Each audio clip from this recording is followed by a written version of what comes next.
capítulo 7 de Mateus, verso 7 ao verso 11.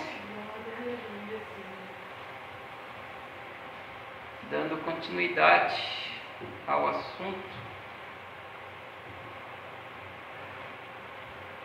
dos outros cultos, né?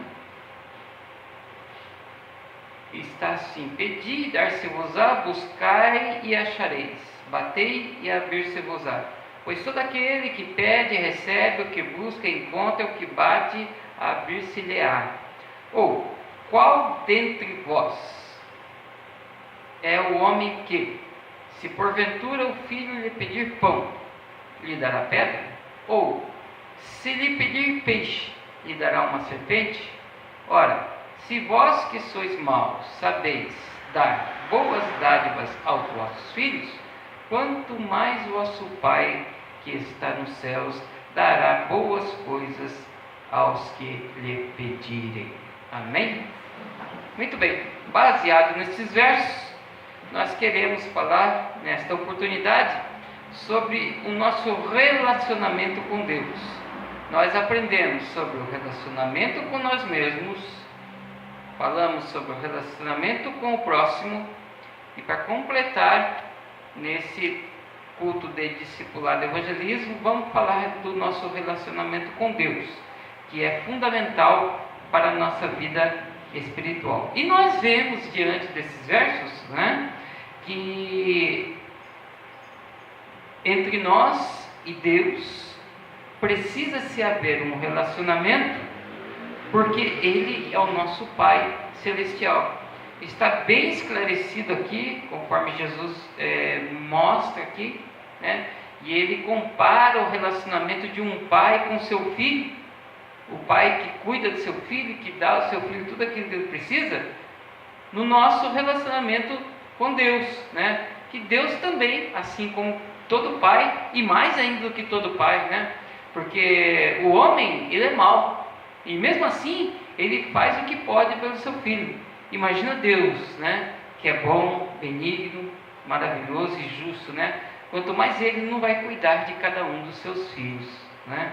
Então, nesta noite nós queremos falar sobre o nosso relacionamento com Deus. Em primeiro lugar, o relacionamento com Deus deve estar em primeiro lugar na nossa vida, tá? Por isso que Jesus disse, né? Quando eu resumi os 10 mandamentos em 2 mandamentos apenas: amarás o Senhor teu Deus sobre todas as coisas, né? Com toda a sua força, né?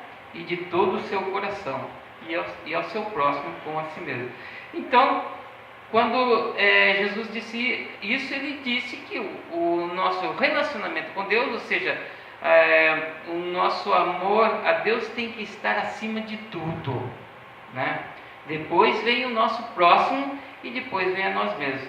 Mas se nós invertermos a situação e formos ver que não existe um relacionamento com nós mesmos, se nós não sabemos nos relacionar com nós mesmos, né? E infelizmente nós não vamos conseguir nos relacionar com o nosso próximo e também, consequentemente, não vamos conseguir nos relacionar com Deus, né? Mas como o relacionamento com Deus deve estar em primeiro lugar, vamos ver Mateus capítulo 22, verso 37 até o verso 40. Está o verso aí que eu falei, né? Onde Jesus disse: amarás o Senhor teu Deus de todo o teu coração e de toda a tua alma e de todo o seu entendimento. Este é o grande e primeiro mandamento, né? Então, ele está acima de tudo, de todas as coisas, né? Não está aí o amor ao filho, o amor ao pai, amor à mãe, amor ao esposo, amor à esposa. É o amor a Deus. A Deus. Uma vez eu ouvi uma pastora pregando, que quando ela pregava, ela falava que ela tinha que fazer uma viagem para um local que ela iria estar ministrando a palavra de Deus. Acho que era isso, não sei se era uma viagem missionária, se é uma coisa assim. E ela deixou o pai dela muito mal no hospital. E quando ela estava se eu não me engano, chegando, eles estavam no aeroporto para pegar o avião, alguma coisa assim, no meio da viagem, não sei. Ela recebeu a notícia que o pai dela morreu, né? E ela olhou assim, ela ficou muito triste. Quem não vai ficar triste? O pai morreu, né? Ela ficou muito triste e ela pensou consigo: eu estou fazendo a obra de Deus, né? Meu pai morreu, isso eu sinto muito no meu coração, mas se o amor a Deus está em primeiro lugar, então eu vou fazer a obra de Deus. E o meu pai, eles vão enterrar ele como ele deveria ser enterrado, né? Imagina se ela voltasse do caminho de onde ela estava por causa de que o pai dela morreu. O amor a quem estaria em primeiro lugar? A Deus ou ao pai? Né? Então, é interessante nós observarmos isso.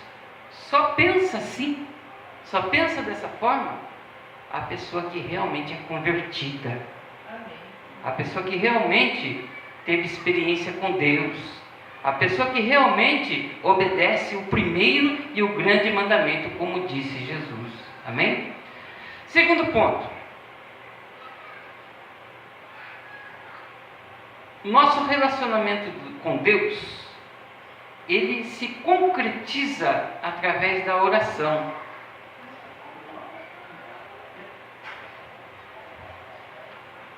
Vamos ver? Efésios capítulo 2, verso 18 a 21.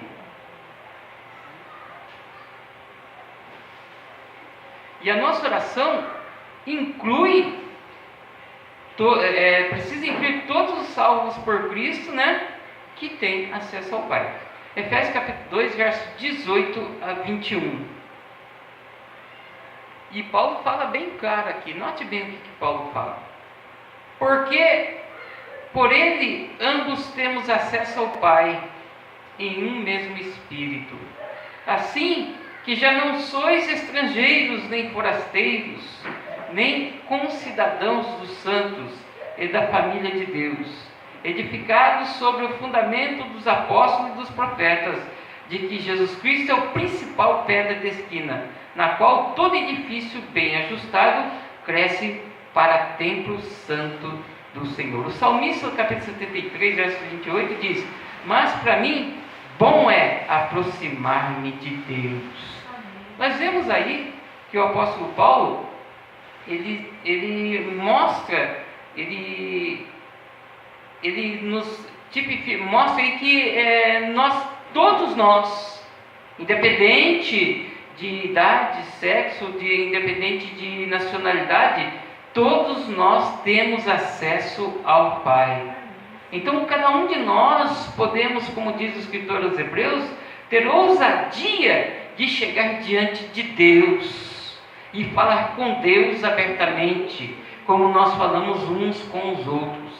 Assim como eu e você temos total liberdade de chegar no nosso Pai e falar com Ele abertamente e falar com Ele de coisas íntimas nossas, né? Assim também nós podemos chegar diante de Deus e abrir o nosso coração para Ele. E o salmista, ele fala aqui sobre esse assunto, né? O dia se aproximar-se de Deus. Quantas pessoas deixam de se aproximar de Deus, né? Isaías diz que os vossos pecados fazem separação entre vós e Deus.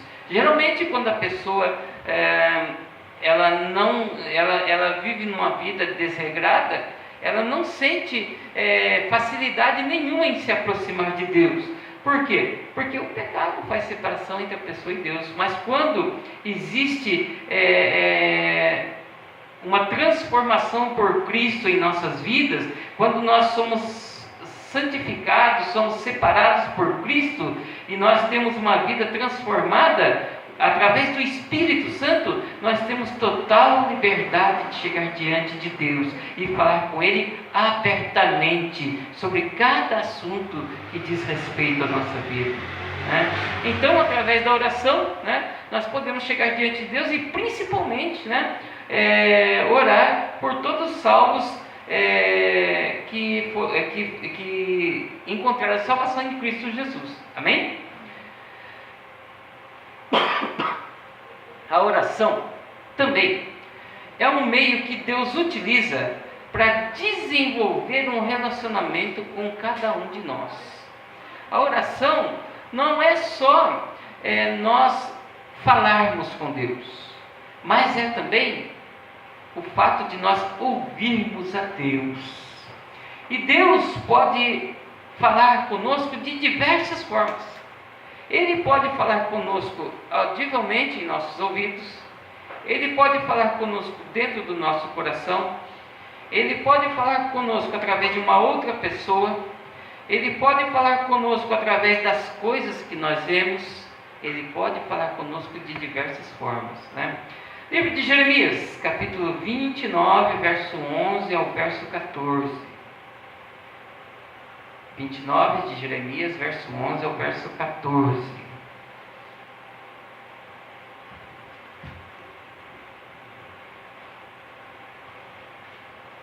Então, a oração é um meio que Deus utiliza para desenvolver um relacionamento com os seus filhos.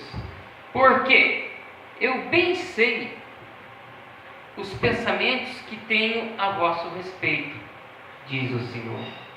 Pensamentos de paz e não de mal, para vos dar o fim que esperais. Então me invocareis, e ireis e orareis a mim, e eu vos ouvirei. E buscar-me-eis, e me achareis, quando me buscardes com todo o vosso coração, e sereis achado de vós, diz o Senhor. E farei voltar aos vossos cativos, e congregar-vos-ei de todas as nações, e de todos os lugares por onde vos lancei, diz o Senhor. E tornarei a trazer-vos ao lugar de onde vos transportei.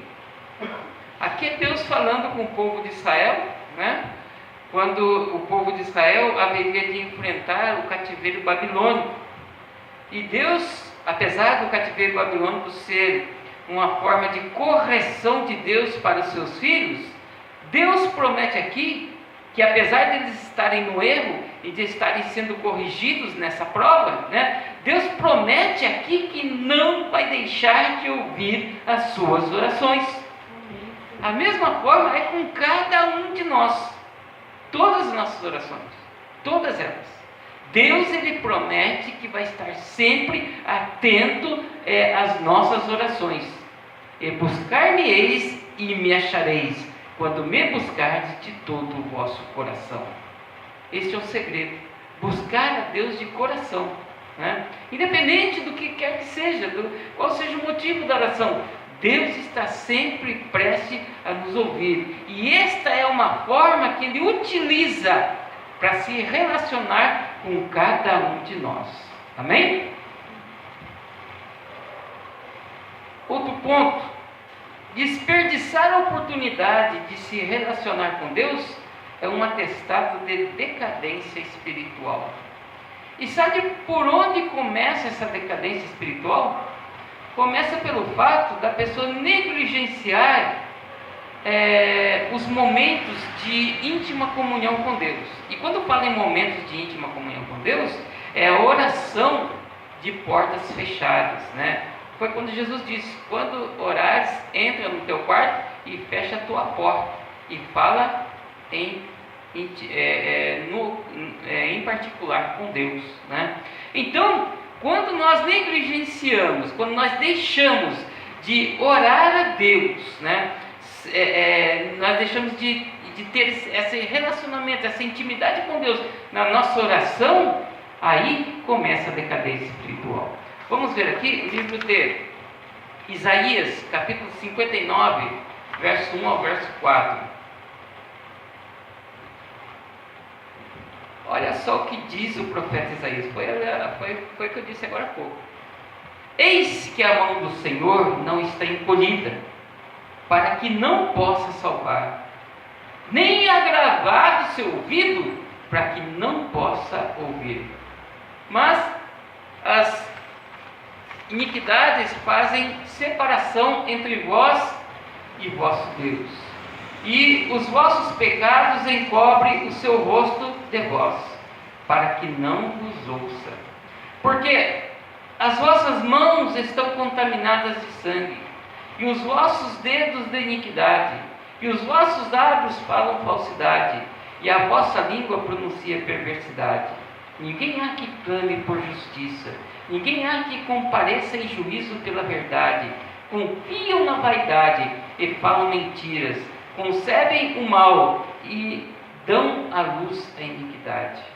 É Deus falando aqui com o povo de Israel, que já não obedecia mais a sua palavra. Ao povo de Israel, que pensava apenas em retirar benefícios das coisas que Deus havia dado. Como eu disse, a da terra, né? Que eles não obedeciam mais a lei do ano sabático. Então, eles, além disso, eles subjugavam aqueles que eram mais ricos, ficavam cada vez mais ricos, e os pobres ficavam cada vez mais pobres, e os pobres eram desprezados pela classe alta. Era o que estava justamente acontecendo aqui. Esse tipo de pecado impedia que o povo tivesse um relacionamento mais íntimo com Deus, impedia que o povo buscasse a Deus. Por quê? Os pecados eram tão graves que a pessoa não sentia ânimo em buscar a Deus. Por isso que Isaías diz aqui: os vossos pecados fazem separação entre vós e Deus. A pessoa no pecado, ela não sente desejo de orar. A pessoa no pecado, ela não sente desejo de clamar a Deus, né? Pode ser que numa hora de desespero, que isso aqui, ela pode falar: ah, meu Deus, mas só. Mas dobrar os joelhos e orar, aí é que está o problema, né? Por quê? Porque o pecado faz separação entre vós e o vosso Deus. Uma certa vez, há muito tempo atrás, quando eu morava em São Paulo, um presbítero, ele cometeu um grave pecado, né? E ele, conversando comigo, ele falou assim: pastor, olha, eu não tenho mais condição de orar. Eu dobro os joelhos e não consigo orar por causa disso que eu fiz. Então, isso é bem explícito, está bem claro. E para qualquer pessoa que for, a pessoa que vive na prática do pecado, infelizmente não consegue ter comunhão com Deus, não consegue ter relacionamento com Deus, a não ser que ela dobre os joelhos e peça perdão ao Senhor. E Deus, Isaías está sendo bem claro aqui, dizendo que nem agravado o seu ouvido para que não possa ouvir. Mesmo que a pessoa esteja errada, seja lá qual for o erro que ela estiver cometendo, se ela dobra os joelhos, se humilha e pede perdão, Deus perdoa automaticamente os seus pecados. Não é o que João disse, né? Filhinhos, não pequeis, mas se pecardes, tendes o advogado nos céus, que é Jesus Cristo justo, que é poderoso para vos perdoar todos os pecados e vos purificar de toda injustiça. Amém? Então, desperdiçar a oportunidade de se relacionar com Deus é um atestado de decadência espiritual. E as pessoas vão de mal a pior por isso, porque deixam de buscar a Deus como se deve, né? E a vida espiritual vai definhando cada vez mais, né? Por isso que a gente vê uma vez, eu até comentei esse dia, quando, não sei se o Ednar estava conosco, que a gente estava indo para casa, né? Eu comentei que uma irmã, ela faltava muito nos cultos, não ia mais na oração. Um dia eu falei para ela assim: mano, você precisa vir mais nos cultos, você precisa vir na oração. Ela falou assim: mas pastor, se eu orar, aí o diabo fica furioso, aí ele vai querer me atrapalhar a minha vida, entendeu? Imagina, se você não orar, o diabo faz isso. Imagina então se você orar, é aí que ele não aguenta ficar perto de você, né? A Bíblia não diz: resistir ao diabo e ele fugirá de vós. Amém? Então, a oração é essencial para nós, e nós não podemos desperdiçar a oportunidade de nos relacionarmos com Deus. Nosso relacionamento com Deus se fortalece também, principalmente, na comunhão entre os irmãos. Tá? Vamos ver? 1 João capítulo 1, verso 7. Olha só o que diz aqui o João. 1 João capítulo 1, verso 7. Se, porém, andarmos na luz, como Ele está na luz, temos comunhão uns com os outros, e o sangue de Jesus, seu Filho, nos purifica de todo o pecado. Olha aqui 3 pontos importantes. Primeiro, João fala da comunhão com Deus. Se andarmos na luz, como Ele na luz está. Quando nós andamos na luz, quando nós obedecemos a palavra, quando nós andamos segundo a vontade de Deus, nós temos um relacionamento sadio com Deus, tá? E aí, tendo um relacionamento sadio com Deus, nós teremos então uma comunhão com os irmãos, Temos comunhão uns com os outros, tá? A comunhão com Deus facilita a nossa comunhão de uns para com os outros, tá? Se não houver comunhão entre nós, aqui, infelizmente não vai existir comunhão com Deus, e nós vamos ver logo a seguir. E o que acontece? Tendo comunhão com Deus e tendo comunhão entre nós, o que vai acontecer? O sangue de seu Filho nos purifica de todo o pecado. 3 coisas importantes aqui. Nós não podemos deixar de nos reunir, não podemos deixar de ter comunhão uns com os outros, para que não impeça a nossa comunhão com Deus. Não podemos deixar de ter comunhão com Deus, porque se nós deixamos de ter comunhão uns com os outros e comunhão com Deus, aí os pecados eles vão ficar se acumulando uns sobre os outros. Mas quando existe comunhão com Deus, existe perdão de Deus. Quando existe comunhão com os irmãos, existe o perdão de uns para com os outros. E o sangue de Jesus Cristo nos purifica de todo pecado. Hebreus capítulo 10, verso 24 ao verso 25, diz assim, Hebreus 10, 24 a 25. E consideremos-nos uns aos outros, ou seja, procuremos, nos relacionar uns com os outros, quer dizer o escritor dos Hebreus. E consideremos-nos uns aos outros, para nos estimularmos ao amor e às boas obras, não deixando a nossa congregação como é costume de alguns, antes admoestando-nos uns aos outros, e tanto mais quanto vedes que se vai se aproximando aquele dia. O que acontece aqui nessa passagem de Hebreus? Ocorria aqui que naquela época que o escritor dos Hebreus escreveu esse livro, que havia uma perseguição muito grande contra os crentes. E por causa da perseguição, muita gente deixava de se reunir, porque os crentes se reuniam escondidos. Eles não se reuniam como nós estamos reunindo aqui agora. Não se reuniam. E ao contrário do que está acontecendo hoje aqui, com o número de pessoas que nós temos aqui, muito pelo contrário disso, mesmo com tanta perseguição que se existia naquela época, as reuniões eram repletas, eram muitas pessoas que se reuniam. Então o escritor dos livros hebreus, preocupado com essas pessoas, por causa da perseguição dos romanos, ele escreve estimulando eles a se reunir cada vez mais. Quando ele fala que não deixando as congregações, como é costume de alguns, não é deixando a congregação para congregar em outro lugar, mas deixando de congregar mesmo, tanto para congregar em outro lugar, como congregar mesmo, principalmente isso. Por isso que o escritor dos Hebreus aqui, ele enfatiza não deixando as nossas congregações como é costume de alguns, ele enfatiza aqui a necessidade de estarmos sempre juntos nos dias de reuniões. É isso que o escritor dos Hebreus está querendo dizer. A falta numa reunião pode influenciar na nossa vida espiritual. E essa era a preocupação desse escritor, de que os crentes daquela época, por causa da perseguição, deixassem de frequentar as reuniões e depois cairiam em decadência espiritual. Então, o nosso relacionamento com Deus se fortalece principalmente quando existe comunhão entre nós, ou seja, quando existe o amor fraternal, ou seja, a comunhão fraternal. Amém? E também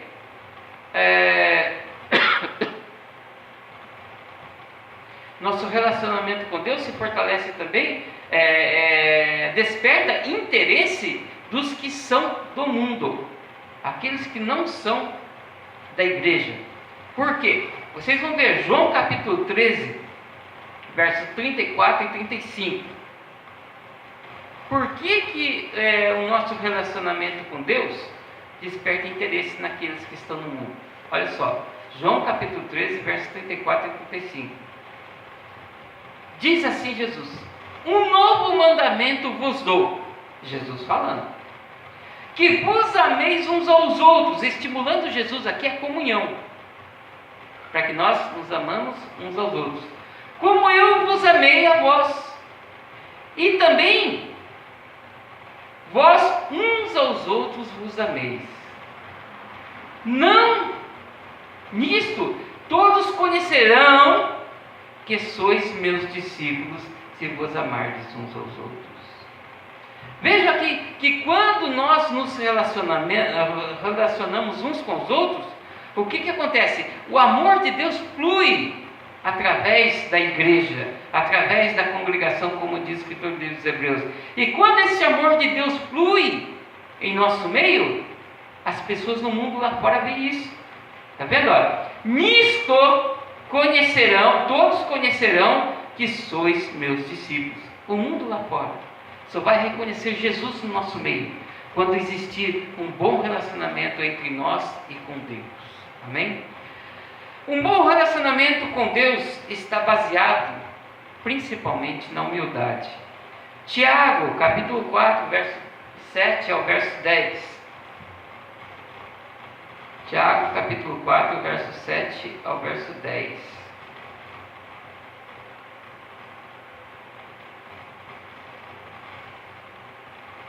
Sujeitai-vos, pois, a Deus, e resisti ao diabo, e ele fugirá de vós. Isso aqui vai praticamente bater com o que a irmã diz, né? Eu vou orar e o diabo vai se levantar contra mim, né? Resistir ele, Ué, se não orar é pior ainda. Chegai-vos a Deus, e ele se achegará a vós. Alimpai as vossas mãos, pecadores, e vós de duplo ânimo. Purificai os corações, senti as vossas misérias, e lamentai e chorai. Converta o vosso riso em pranto, e o vosso gozo em tristeza. Humilhai-vos perante o Senhor, e ele vos exaltará. Vejam aqui que o nosso relacionamento com Deus está baseado na humildade. Humilhai-vos perante o Senhor, e ele vos exaltará. Totalmente ao contrário do que está sendo pregado em determinados lugares sobre a teologia da prosperidade, né? As pessoas já não sentem mais as suas misérias, né? As pessoas já não lamentam, já não choram mais, né? E pior ainda, não se converte mais o riso em pranto, né? Eles querem mais exigir de Deus. Deus, eu exijo que você faça isso, eu exijo que você faça aquilo, eu determino isso, eu determino aquilo, eu profetizo isso, eu profetizo aquilo. As pessoas estão fazendo isso hoje em dia. E isso está totalmente contra a palavra de Deus, porque está bem claro aqui: humilhai-vos perante o Senhor. Não está dizendo para nós afrontarmos a Deus, porque quando nós estamos exigindo de Deus, nós estamos afrontando a Deus. Essa é a realidade. É uma afronta ao Senhor. Mas se nós nos humilharmos perante o Senhor, diz Tiago, ele vos exaltará. Então nossa vitória está em nós termos um relacionamento íntimo com Deus baseado na humildade. Amém? Um bom relacionamento com Deus está também baseado no temor. Salmos capítulo 25, verso 14, diz assim, o salmista escrevendo diz: a intimidade do Senhor é para os que o temem, aos quais ele fará conhecer a sua aliança. Então, uma comunhão e um bom relacionamento com Deus é só para quem teme a Deus. Uma vez, uma irmã falou para mim, muito tempo atrás, muitos anos atrás, falou para mim que nós falando de oração, né? e da necessidade de se dobrar os joelhos para buscar a Deus, ela falava que ela não precisava fazer isso porque ela orava a todo momento. Aonde quer que ela estava, ela orava. E realmente o apóstolo Paulo diz que nós devemos orar sem cessar. Mas, infelizmente, ela não atenta para o que disse Jesus, né? De nós precisarmos tirar um tempo da nossa vida para ter uma intimidade maior com Deus. E notem também uma coisa, que tudo que nós temos, tudo que nós somos, né, nós devemos a Deus. Porque a hora que Ele quiser, Ele tira o ar que nós respiramos, a hora que Ele quiser. De qualquer um de nós Ele tira, né? Então, se nós devemos ser dizimistas do Senhor, devemos aprender a dizimar o nosso tempo também. Essa que é a realidade, né? E se nós temos 24 horas por dia para viver, e Deus nos dá o ar para respirar, então nada melhor do que dedicarmos aí 2 horas e 40 minutos ao dia de oração a Deus, de joelho e não de pé, fazendo outras coisas, né? Porque quando nós queremos conversar com nosso pai ou com nossa mãe, o que nós fazemos? E é algo assim muito íntimo, algo que a gente precisa conversar prestando atenção no outro, porque tem horas que precisa, né? Esse negócio de que está fazendo uma coisa e está falando, tem hora que precisa sentar e um olhar no olho do outro, não é verdade, irmão Claudinei? Não é verdade, irmão Claudinei? É assim? Bom ter você aqui de novo. Então tem hora que a gente precisa disso, sentar e olhar um no olho do outro e falar: olha, eu estou com um problema assim, assim, assim, o que eu faço, né? E o que a pessoa, o pai e a mãe aconselham. A mesma coisa precisa acontecer entre nós e Deus. Nós precisamos ter esse momento, né? Essa intimidade com Deus. Como disse Jesus, entrar, fechar a porta do nosso quarto e falar em oculto com o Senhor. Então, a intimidade, o salmista diz que a intimidade do Senhor é para aqueles que o temem. O temor do Senhor está nisso. Atos capítulo 2, versos 42 e 43, diz assim: e perseveraram na doutrina dos apóstolos e na comunhão, e no partir do pão, e nas orações.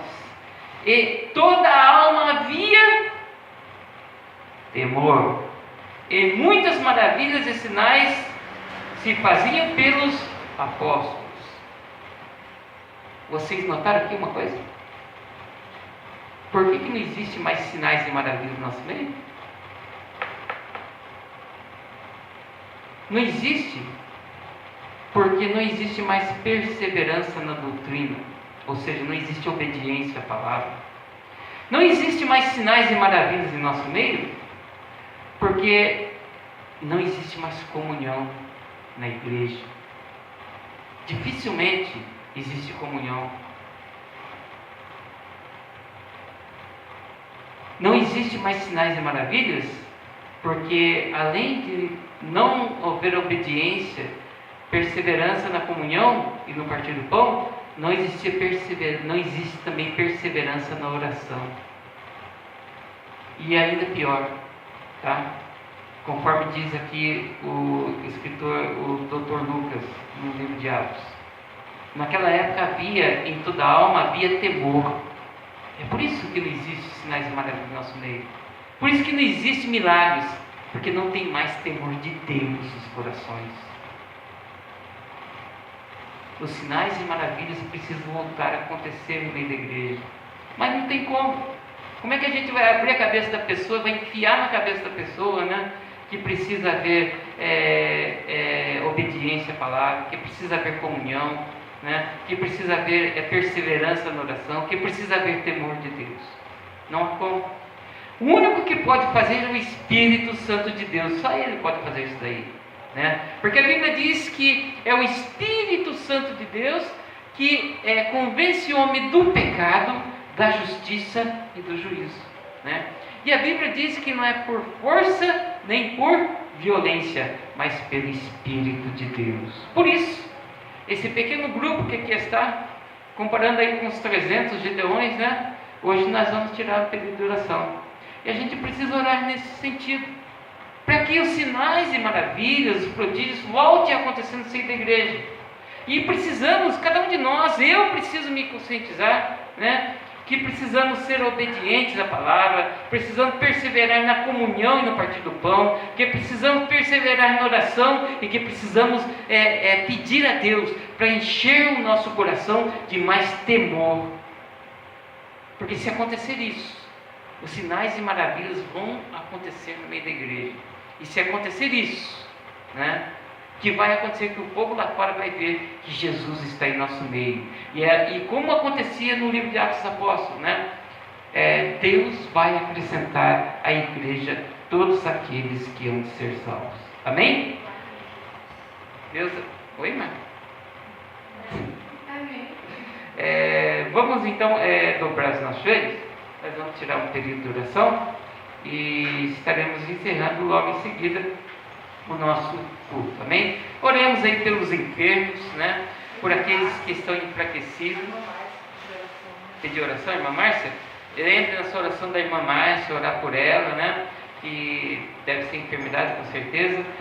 Oremos por aqueles que estão enfraquecidos. Oremos para que Deus possa trazer um avivamento aí para a igreja. Oremos para que possa existir aí maior comunhão entre nós, para que possa acontecer aí milagres, prodígios e maravilhas no seio da igreja. Amém? Oremos para que Jesus possa salvar as almas e que nós possamos receber de Deus condições e capacidade para pregar as boas novas da salvação. Vamos dobrar nosso joelho?